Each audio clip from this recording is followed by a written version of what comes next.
Hey everybody, Steven here with Simple Tesla Live. Good morning to everybody. On my commute to work this morning. I've tried to play with some different ways to mount the camera. I tried to do a mounting from the ceiling, and the gimbal I'm using, the suction, it was just super jittery and just unwatchable. So anyway, I apologize. You guys have to look at me, but I'll keep working that and hopefully come up with a better solution. Anyway, I wanted to really quickly this morning touch on the trip that we took this past weekend. I posted a video yesterday of the trip into the mountains. We went up to Leadville, Colorado. It's interstate driving. Part of the way there, you drive from Denver to Copper Mountain ski resort, and then you take the exit there, and the road takes you, I forget what road it is, but it takes you up to Leadville.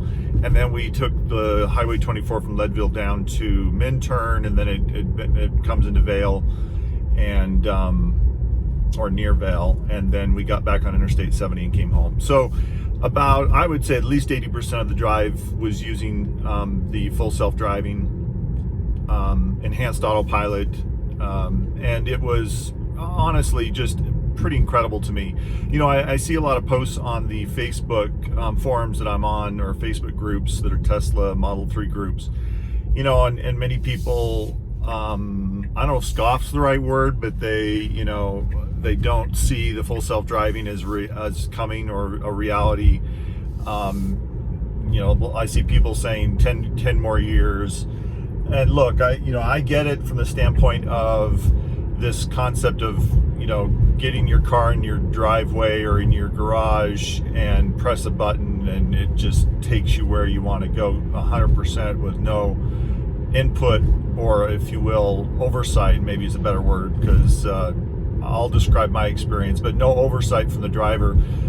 I think that may be a little bit longer, but I don't think it's not 10 years. I really do, based on this experience that I've been having with the system myself and watching some of the videos that Tesla did over their autonomy days back in April of 2019, this year. And I really do think they're much further along than people perhaps sometimes give them credit for. And again, maybe that's a certain percentage, maybe a smaller percentage of people that don't give them credit for where they're at with full self-driving, and see it as a gimmick, right? So again, I respect other people's opinions. Everybody can have their own opinion. My opinion, based on the experience that I had this past weekend, or Monday in particular, was the system has actually really come a long way. I've only owned this car for a month, so I guess I can't speak from the direct experience of having used the Model 3, say 6 months ago. I've watched a lot of videos of people that have used it, and so from their experience, I could see some of the challenges that they had with it. Here was my experience, right? So like I said, I turned it on almost 80% of the time.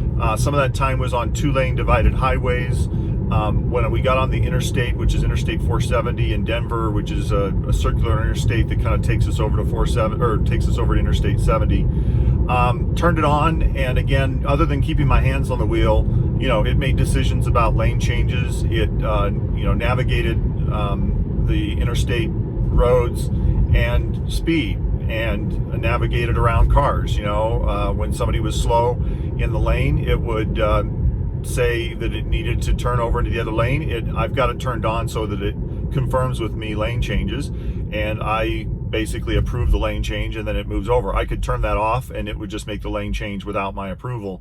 I do that because I'm still getting used to the system. So anyway, that was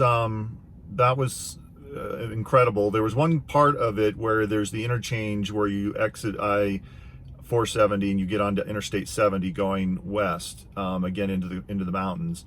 And the interchange is a very tight turn. I think it's a 35, I remember correctly, it's a 35 mile per hour. So you're slowing from, freeway speeds of 70 down to at least around 35. And, you could exceed that a little bit, but like I said, it's a very tight interchange. The car navigated that completely. I wish I'd got it on video, but in the video that I posted yesterday, where I did show some of the experiences that we had with full self-driving on that trip, one in particular was going down the switchbacks from Leadville, Colorado, down to Minturn and Vail. And like I said, it's a downgrade. It's a significant downgrade. And there were switchbacks, and the road, speed limits would go from 60 down to 25 on some of these switchbacks. The turns were complete, circular, not circular, but halfway turns, 180-degree turns, going back and forth right down this mountain. And the car completely navigated those. It not only would register the speed limit, although there were a few instances where it didn't exactly match the speed limit that was posted on the road. Again, I kind of chalk that up to it's still in beta. They're still working on the improvements. But let's say the speed limit said 35. It might have been saying 45 on the screen, right? So there might have been a 10-mile-per-hour difference. But when it would go into the turns, and I don't know the logic in the computer of how this is working. I don't know if it's based on the maps, and it looks at the maps and knows that there's a really significant turn coming up, or if it's using the sensors in the car to make this determination. But as it would approach a turn, the speed limit would be 45, and then it would recognize that there's this turn coming up, and it would slow down to 25 and do that all by itself, and then it would navigate the turn. In one instance I showed in my video, I completely had my hands off the wheel, and the steering wheel is turning, right? It's doing the turning as the car's navigating that turn. And it kicked me out of the system because I wasn't acknowledging that I still had my hands on the wheel. So the safety feature of, making sure that you as the driver still have your hands engaged, that's still on, and it should be. And I completely appreciate that, actually, because I have still seen instances where I need to take over, or I'm not comfortable with something, and I'll speak to one example of that here in just a minute. But anyway, I was just so impressed at how it navigated those interchanges going from Interstate 470 to Interstate 70, how it, on a 2-lane divided highway, navigated the switchbacks and the speed up and the speed down.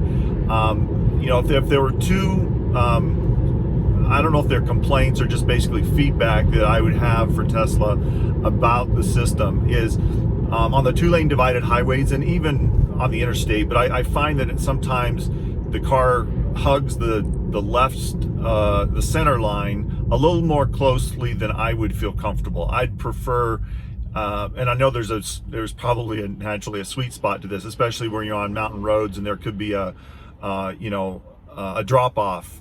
You're on next to a canyon, and to the right of your car is a drop off. But in my case, when we were coming down from the mountain, there were no drop offs on the right side of the car, but it would hug the center left lane a little too much for me. And in one instance, I turned full self-driving off because a big truck with a trailer was coming up, and I felt like my car was just too close to the center line for my comfort level and where that truck was. So that was one example where I took full self-driving off. There was another couple of times on the interstate where I had what we typically refer to as phantom braking. I don't know if this was because of some of the shadows that were on the interstate from the sun, because as you get the sun and as it starts to go down and you have the mountains, you get a lot of shadowing where you're going in and out of light on the road, and then no light on the road, and then light on the road.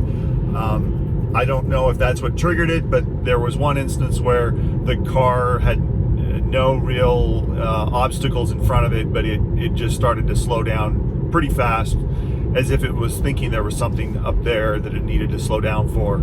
And it was so fast that it was, my wife and I were like, whoa, what's going on? It was braking pretty rapidly. So there was that, and then maybe the one other thing. I have noticed that if you have it in the, if there are instances where you pull in, I'm trying to think of, there was an instance where I pulled in front or into somebody, behind somebody.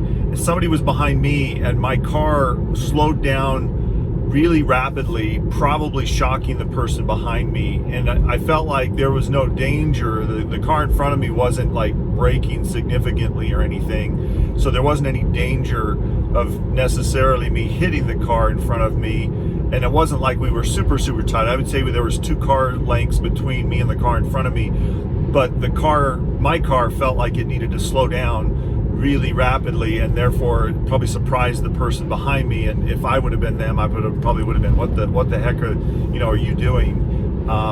And so I could see how that would be annoying. So again, I think there's those instances where there's a little bit of smoothing out that needs to be done. So, but again, bottom line, I really do believe, I'm a believer in full self-driving. I believe in this technology.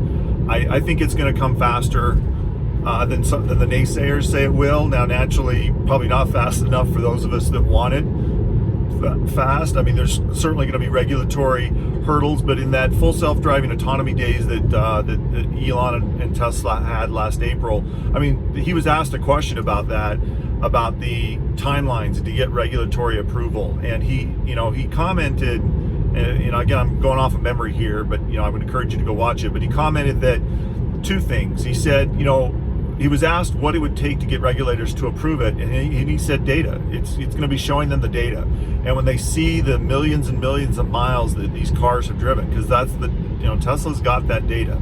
They are able to track and keep a record of the millions and millions of miles these cars are doing every. I don't know if it's every week, but certainly as you get certainly a significant number of these cars on the road, which they're probably reaching that point. They have the data to be able to show regulators the much lower percentage of incidents or accidents that are occurring because of full self-driving than just regular, humans using and driving an automobile. So data and facts are going to be what prove to regulators that this is the way to go.